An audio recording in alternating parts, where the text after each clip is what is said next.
Probably heard this piece before and you may have your own arrangements, so feel free just to take my fingering and maybe some of my suggestions for your own practice. But if you're following along, if you're completely brand new, welcome to the channel. My name's Brian from Chartered Piano, and let's learn how to play Honour Him, the Gladiator theme on piano. So to start off, let's just try the right hand and left hand. So I think what my approach is, let's try both hands together. I'll run you through my fingering, my preferred posture on how I play it, and also my preferred notes. So if you find that I'm tracking along too much, or if I'm just doing too much for you to actually follow along, please let me know in the comments below. I could just try separate hands, I can read out the notes if you want, I can do it pretty much almost anything, but just let me know in the comments if you find it's quite hard to follow along and if you think I should really improve how I teach it. But anyways, so what we start off with, we need to know on this specific sheet music, 3 black keys, C sharp, F sharp, and G sharp. Everything else, keep it white, but just follow my fingers if you're just trying to pick this up anyways. So we want to obviously try pick this up as soon as possible, which is why I suggest trying to do a bit of both hands together. So start off with your thumb on C sharp, almost forgot the note, 3rd finger on F sharp, and the pinky on A. It's up to you, your fingering, but this is what I'd suggest. Now, your next note,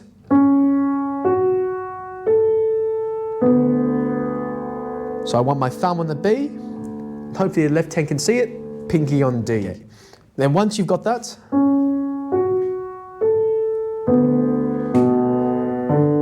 so all I did was hold the right hand down, and left hand has a B and a D. Once you've got that, then hold your right hand, but left hand, go back down.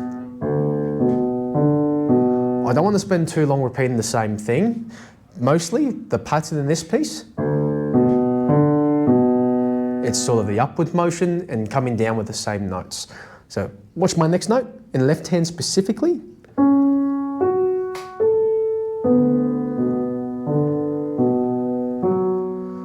Make sure you lift up all your fingers. I'm only holding one note at a time. Next note,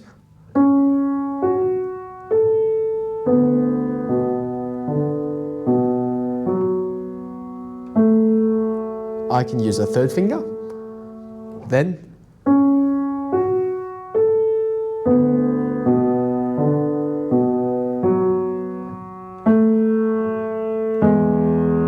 you can hear it harmonically sounds really nice. It wants us to continue on. So try to avoid using thumbs on black keys. I know I started with a thumb, probably can try another fingering, but I would just stick with that. The reason why I don't like to use thumbs for a lot of black keys are already thin as it is. You know, white keys are big fat blobs, you know, they're twice the thickness of a black key. So when you have less surface area, and then you're using your thumb, which is our shortest among our 5 fingers, hopefully you have 5, the shortest among our 5 fingers, it struggles to play it really clearly, which is why we don't want to use the thumb on black keys. It's short, and the black keys have such a small surface area for you to hit. So,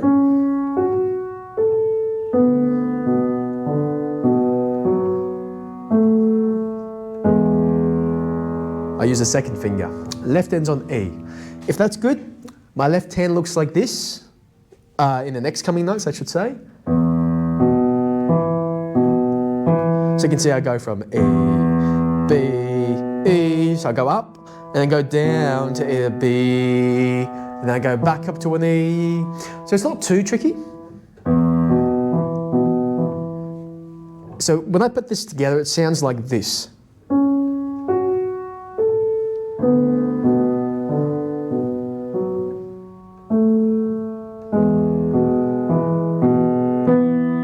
And I finish on the B. I want you to do the 2nd finger on C sharp, and I think you can go to a 4th finger on an E. And you know what, why not? Let's stop on the next note, which is an A. So it sounds like that. So together, it sounds like this from the beginning. Oh.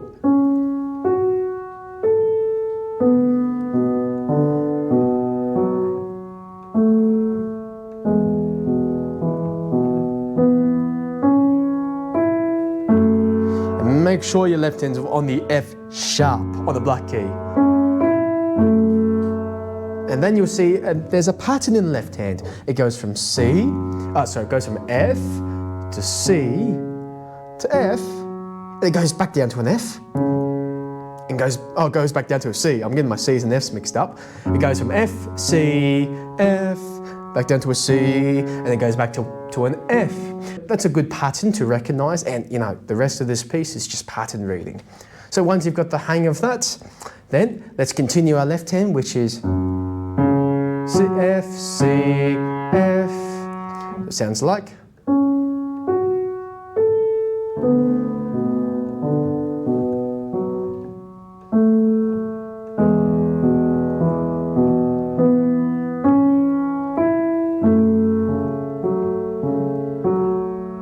And this is where my own arrangement comes in.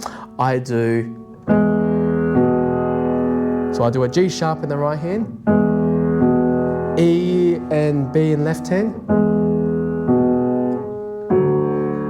and F in the right hand, left hand on D, so like that.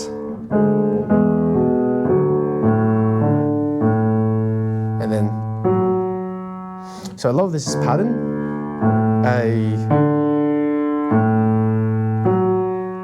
If you want to practice this, or if you can't pick it up hands together straight away, try the right hand. Stop. Stop there. Don't do anything more. You want to be comfortable with where we're stopped at. And when you're fluent with stopping on that note, then I'd suggest you to stop on either the next note or the next few notes, which actually sounds like.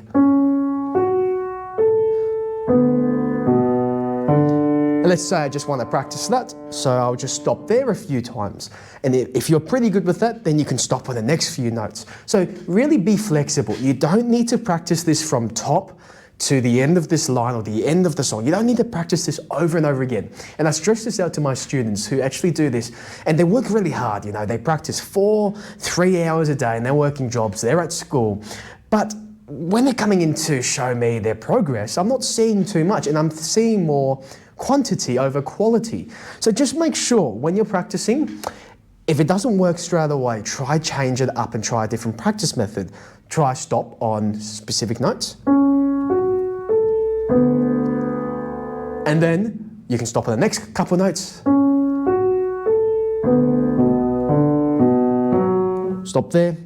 Try that a few times if you're not comfortable straight away, and then you'll stop on the next note. So be flexible, don't be so stubborn and just go from the top to bottom, because I did that and I found, well, if I was on a busy schedule and I just didn't have time to practice and I did that, I found the next day I wasn't as good as what I did the previous day when I was practicing. So you'll find that, you know, certain practice methods do better than others, and I wouldn't always suggest to go from top to bottom just because it's a time waster, unless you can really pick it up straight away. But anyways, enough of the jibber jabber and the waffle. Let's keep going. So once I've got the left hand on the F and the right hand on the F and left hand on the D,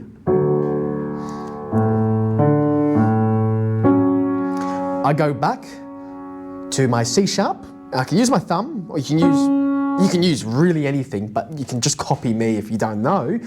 But I have these at the same time.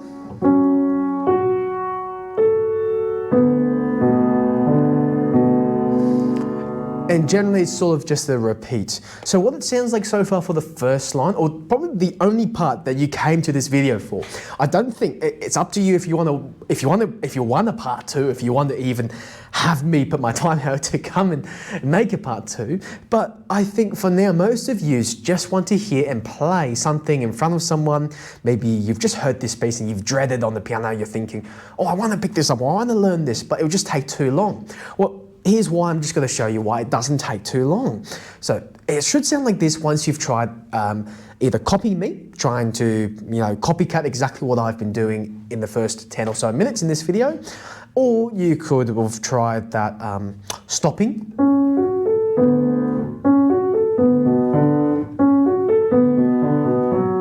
You could have tried that, but hopefully the end result sounds like this.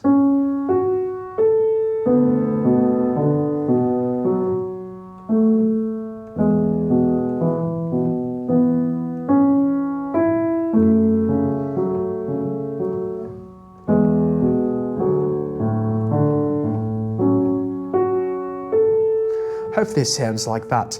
At the start, I would really encourage you just to build some memory in your fingers. You've heard this before, which is why you came to this video.